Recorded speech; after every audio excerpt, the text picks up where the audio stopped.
Fala pessoal, como é que vocês estão? Hoje vamos para mais um vídeo de quem paga mais dividendos, uma série que vocês gostam bastante aqui no canal. E hoje nós vamos comparar Klabin com o MXRF11. Esse foi o pedido de um inscrito, Fábio, obrigado pela dica. Então já sabe, se você gosta desse tipo de conteúdo, se inscreve aqui no canal e também deixa nos comentários alguma outra comparação que você queira ver, que sempre que possível a gente vai fazer, beleza? E também nesse vídeo de hoje a gente vai ter um bônus no final, uma comparação nova. Então eu tenho tentado melhorar, né? Questões de comparações, alguns outros modos de ver esses dois investimentos. Então se você queira algum tipo de comparação que ainda não tenham feito, então com aportes mensais ou qualquer forma que seja, também deixa nos comentários que nós vamos agregando para os próximos vídeos. Legal? Então, indo aqui para a apresentação, quem paga mais dividendos? Klabin ou MXRF11?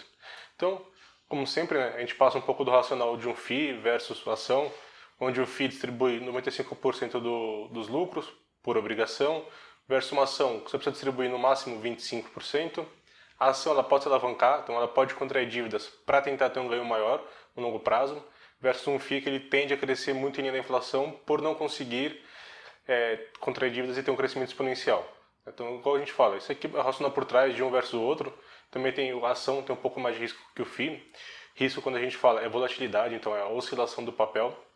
Então, isso aqui é o que a gente tem na teoria, a gente vai ver na prática se isso faz sentido ou não, fazendo as comparações dos últimos 5 anos. Legal? Então, igual a gente tem falado, esses vídeos vão ser sempre dos últimos 5 anos, por aquele motivo que eu comentei, de termos um prazo igual para todas as comparações, para no final fazer um bem bolado e juntar todas de uma vez só. Então sempre, comecinho de 2015 até final de 2019, então primeiro de outubro de 2015 até o último de outubro de 2019, a gente pega os dividendos dessa época e depois a gente tem um estudo que é a cotação de final de 2019 e uma cotação final dia 15 de 5 de 2020. Legal? Também a mesma coisa, investindo R$100.000 em cada um. R$100.000 às vezes pode parecer um valor muito alto ou muito baixo, depende da realidade de cada um, mas você pode simplesmente pegar esse valor e adaptar à sua realidade, então fazer a proporção.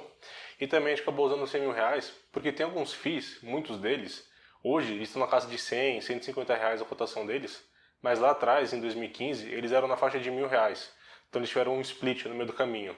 Então se você fizesse uma comparação com 1.000, 5, 10 mil reais, ia ficar um pouco chato, né, de fazer as contas porque tem o número quebrado de cotas dos FIIs. Legal? Então também outro número arbitrário, mas mais em linha com essa questão de FIIs terem cotas bem caras ano passado, que não é realidade hoje em dia. Então para ter essa continuidade, a gente precisaria ter um valor alto inicial. Legal? Então também tem um estudo sem reinvestir em dividendos e com reinvestimento de dividendos. Então, indo às compras, um ponto que a gente sempre fala, pegar cotação do dia exato sem ajuste.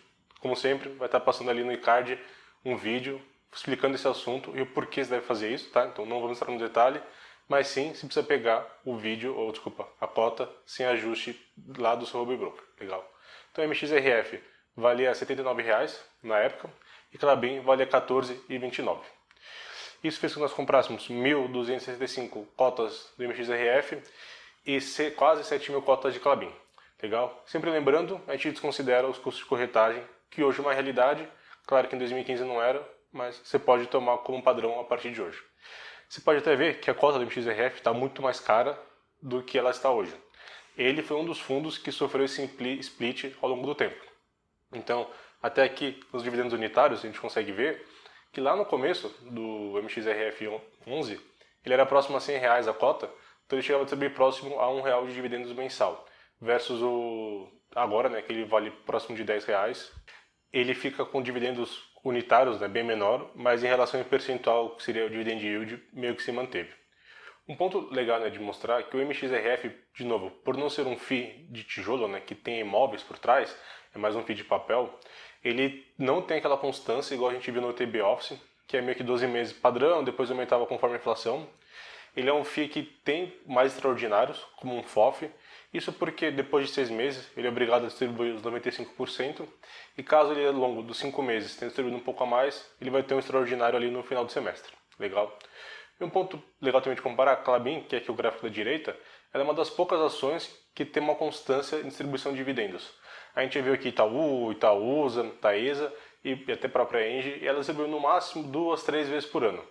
Itaú tinha um distribuimento mensal, mas era algo irrisório. O grande mesmo era 2 vezes por ano. E aqui a Klabin, se não me engano, era 4 ou 6 vezes por ano que eles distribuíam. E bem constante, né? Você não vê que são aquelas diferenças muito grandes de primeiro semestre para o segundo semestre. É algo bem em linha. Legal. Então, eventos societários, Klabin não teve nada nesses últimos 5 anos. E o MXRF11 teve o split que eu comentei, de 1 para 10. Foi dia 16 de 5 de 2017. Tá? Então, por isso que a cota dele hoje vale bem menos em valor nominal. Legal? Então, indo para os dividendos totais, que já seria o número de cotas versus dividendos unitário, tanto da ação quanto do MXRF. A gente já consegue ver que do gráfico do MXRF faz mais sentido agora, né?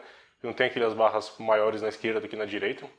Mas é basicamente a mesma coisa que a gente comentou. Tem mais extraordinários versus um FII de tijolo. Então, segue aquela constância, todo mês caindo na conta, porém, não seria tão constante quanto um FII de tijolo com baixa vacância, tá? Então, você pode ter uns extraordinários que pode ser até positivo para você ou não, aí cabe cada um achar se vale a pena esse tipo de alocação. E hoje comentou que ela bem, algo bem constante, nós tivemos só 2 dividendos ali que foram um pouco abaixo da média, mas em geral ela é uma ação que paga bem mais constante do que as outras que a gente viu. Constante a gente fala aqui em número de meses, tá, por ano. Então, quando a gente pega algumas ações aqui, era 2, 3 vezes. Aqui é uma constância maior, então para quem quer previsibilidade, a gente sempre tem falado que FII é o que faz mais sentido. Talvez Klabin, por ter uma previsibilidade um pouco maior, de mais vezes ao ano distribuir, talvez você também possa pensar em considerá-la caso você ache que faça sentido. Legal? Então, indo, né, pro que importa, que são as conclusões finais, mostrar aquilo que vocês realmente querem saber. Então, né, Klabin, quanto ela distribuiu dividendos, o saldo final dela e o retorno total. Então, distribuiu 23 mil e quase 23.500 dividendos. No final de 2019, a gente teria um saldo de 128 mil reais. Isso que nos daria um retorno total de 152 mil reais e 200. Legal. MXRF, 61 mil dividendos, então bem mais dividendos. Um saldo final maior também. Obviamente, um retorno total acima do de Klabin. 239.679. Agora vem um ponto interessante. Vocês tinham comentado que final de 2019 estavam preços de reais muito caros e que o real já deveria ver pós essa queda de março e abril. Como eu falei no último vídeo, eu não faço julgamento de valor, mas eu mostro os dados atualizados. E aí vocês podem pensar, se Klabin foi tão ruim, assim, né, comparado com o XRF no final de 2019, agora com essa queda de 2020 vai ser pior ainda. Mas será? Então aqui a gente consegue ver que Klabin ganhou dinheiro do final de 2020, final de 2019 até agora pós-crise, versus o MXRF que perdeu dinheiro. Isso aconteceu porque Klabin é muito dolarizada as suas receitas, e como o dólar disparou nos últimos meses, fez com que a cotação dela subisse muito. Então isso é um ponto legal que a gente consegue ver, que uma diversificação de carteira feita de forma efetiva, também, deixar um vídeo passando aqui em cima falando de diversificação de carteira, você consegue se proteger nesses momentos mais difíceis.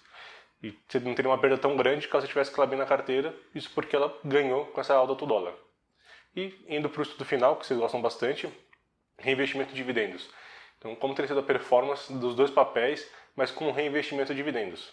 Lembrando que os últimos 2 números que a gente mostrou é simplesmente a valorização mais dividendos, sendo que a pessoa está usando aquele dividendos para gastar, seja o que for, então a gente não reinveste. Aqui já mostrando o reinvestimento. E fica muito claro que de final do ano passado para cá, o MXRF despencou, e a Klabin até caiu um pouco durante a crise, mas voltou muito melhor, isso devido ao dólar. E aí o ponto legal que a gente adicionou aqui nesse estudo, que não tinha nos outros, até foi uma pessoa que comentou num dos vídeos, falou, mas por que não comprar os dois, a ação e o FII do estudo? Eu achei muito pertinente esse comentário e fiz uma nova rodada de estudos, que seria uma carteira 50%, 50-50, né? 50 em cada. Então 50 MXRF11, 50 Klabin. O que seria isso? Então lá começou, no começo de 2015, com 50% em cada ativo. E cada vez que ela recebia dividendos ou aluguéis do FII, ela alocava naquele ativo que tinha ficado para trás. Então ela não sabia, ela não falava se estava barato ou estava caro, simplesmente ela olhava, pô, Klabin agora é 60% da carteira, então eu vou para MXRF11. E só alocando os dividendos, tá? Não alocando capitais extras, nenhum tipo de aporte. Então simplesmente a pessoa decidiu para alocar metade do capital dela em cada um desses ativos e ia rebalanceando isso ao longo do tempo com os dividendos. A gente consegue ver que no final ela teria 208 mil reais, que é um valor que a gente consegue ver aqui igual do MXRF11.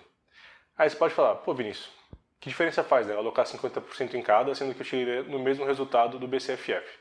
Mas será que, voltando também no gráfico do BCFF, Quando despencou do final de 2019 até agora, você ficaria confortável em ter só o BCFF na sua carteira?